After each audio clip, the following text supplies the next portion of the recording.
Hello students, मैं विशाल गुप्ता आपका teacher. कैसे हो आप सब स्टूडेंट्स। इस वीडियो में मैं आपको बीकॉम का जो हमारा सब्जेक्ट है ऑडिटिंग एंड सेक्रेटरियल प्रैक्टिस, उसका चैप्टर नंबर 6 स्टार्ट कराने जा रहा हूँ। Internal control, internal check and internal audit. Students, ये हम 2-3 वीडियोज़ में ये कंप्लीट करेंगे। तो चलिए स्टार्ट करते हैं। सबसे पहले इसके इंटरनल कंट्रोल के बारे में।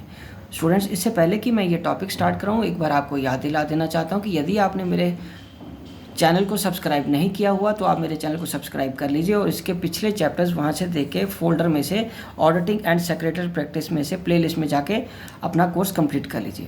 तो चलिए स्टार्ट करते हैं internal control. So internal control is a broad term with a wide coverage. ये इसकी बहुत वाइड कवरेज होती है। It covers the control of whole management. इसमें तो होल मैनेजमेंट का सिस्टम आ जाता है। द कंट्रोल में be financial and non financial.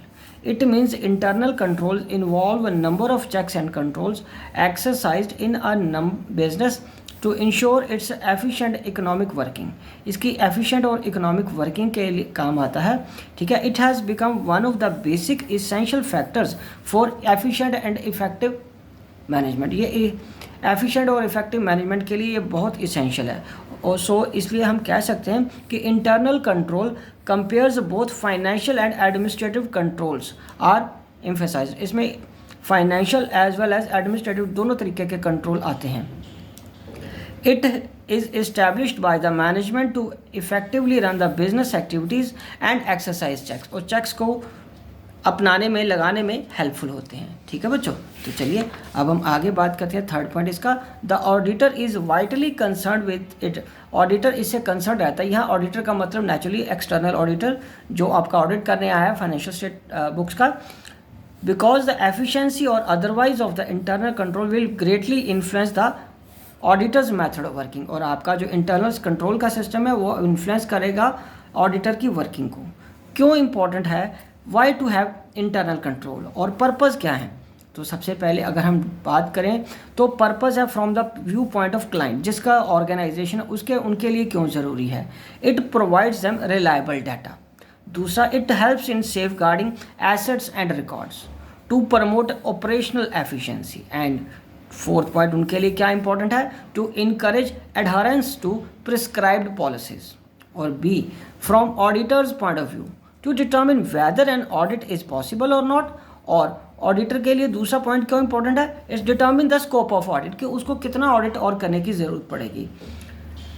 उसके बाद हम आगे डिस्कस करते हैं elements, characteristics, principles of internal control. ये किसी भी नाम से आपको ये पोर्शन आ सकता है।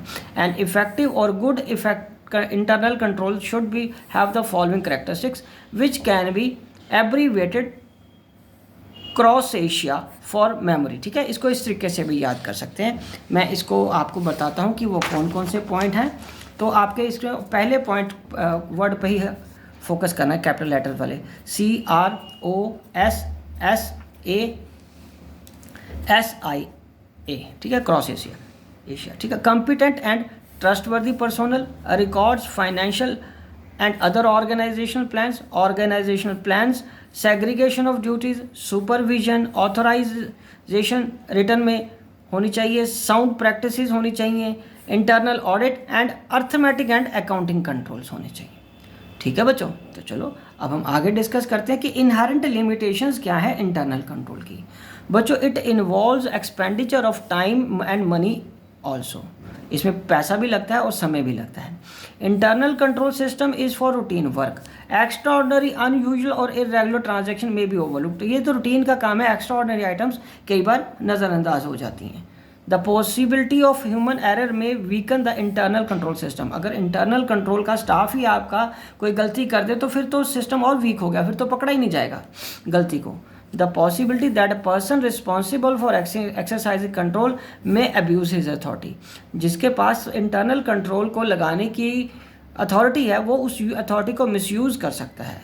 मैनिपुलेशन बाय द मैनेजमेंट में defeat the objective of internal audit या इंटरनल कंट्रोल। सॉरी, अगर मैनेजमेंट ही उसमें मैनिपुलेशन करनी शुरू कर दे तो इंटरनल कंट्रोल का ऑब्जेक्टिव ही डिफीट हो जाएगा, ख़त्म हो जाएगा उसका पर्पस। ठीक है बच्चों। तो चलो अब हम आगे बात करते हैं कि इस कौन कौन से एरियाज़ हैं या स्कोप है जहाँ पे इंटरनल कंट्रोल सिस्टम को लगाया जा सकता है। पहला है जनरल फाइनेंशियल कंट्रोल में, कैश कंट्रोल में, control over trading transactions, control over employees remuneration, जहाँ बहुत बड़ी large organization thousands of persons are working, उसमें यह बहुत ज़रूरी है। कैपिटल एक्सपेंडिचर कंट्रोल और अदर्स। अदर्स में क्या आएगा बच्चों? अदर्स में आ जाएगा आपका maintenance of staff relationship, stock maintenance and control over investment. ठीक है बच्चों, चलो अब हम आगे बढ़ते हैं। अगला टॉपिक है जो हमारा वो है इंटरनल कंट्रोल एंड ऑडिटर। ठीक है, इंटरनल कंट्रोल क्या होता है बच्चों? Basically management is responsible for introduction of sound system of internal control. हालांकि वो कह रहा है कि जो मैनेजमेंट रिस्पॉन्सिबल है इंट्रोडक्शन के लिए एक अच्छे से इंटरनल कंट्रोल की, but it is a matter of concern for the auditor that certain rules and procedures should be adopted by the business in spite of the fact he has no authority to recommend or prescribe such rules. हालांकि auditor के पास ऐसी कोई authority नहीं होती कि वो उनको ये सुजेस्ट कर सके या अथॉरिटी दे सके या रिकमेंड कर सके रूल्स को फॉलो करने के लिए, कुछ पर्टिकुलर रूल्स को। He can simply guide and help if he is asked to do. वो सिर्फ गाइड कर सकता है या हेल्प कर सकता है, वो भी अगर उससे सलाह मांगी जाए तो। It has been made very clear in the second standard of field work set out by the AICPA that there is to be a proper study and evaluation of existing control system, internal control as a basis for reliance thereon and for the determination of the resultant extent to the test to which auditing procedures are to be restricted.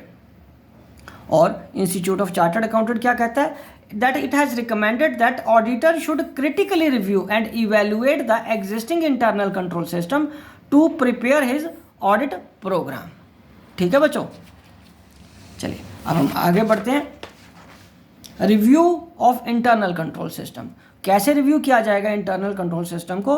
In the ordinary course of operations of the business whether frauds, errors and mistakes are likely to be located, internal audit department exists or not, whether accounting transactions are recorded as per accounting standards, what should be the audit program under the existing circumstances, to what extent reports, records and certificate presented by the management are reliable, और last में how far improvement can be made in existing internal control system. ये चीज़ें हमें सारी, ये जो 6-7 point मैंने लिखे हैं, ये पॉइंट्स हैं जो हमें इंटरनल कंट्रोल सिस्टम को रिव्यू करने में हेल्प करते हैं। ठीक है जी, अब हम बात करते हैं इंटरनल कंट्रोल के क्वेश्चनर की। कैसा क्वेश्चनर बन सकता है? जो questionnaire is a series of question which are prepared by the auditor to test the adequacy or otherwise of the system of internal control. ICQ contains questions which are considered important for determining the adequacy or otherwise of the system.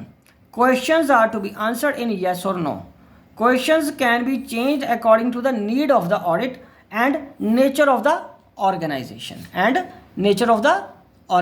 ठीक है बच्चों, और तो इसी के साथ ये topic हमारा यहीं पे कंप्लीट होता है। आई होप कि ये आपको अच्छी तरह समझ आ गया होगा। आप इसी तरह मेरे चैनल को देख के अपना कोर्स कंप्लीट करते रहिए, ठीक है जी। और इस चैप्टर को कंटिन्यू करेंगे हम नेक्स्ट वीडियो में। मैंने बच्चों बहुत सिंपल और स्ट्रेट लैंग्वेज इस्तेमाल की है ताकि आपको कोई दिक्कत ना आए। बिल्कुल चॉइस ऑफ वर्ड सिंपल है, ठीक है, आपको समझने में कोई दिक्कत नहीं आएगी। तो आपको इसी से अपने रिविजन भी कर लेना। ओके जी, विशिंग यू गुड लक।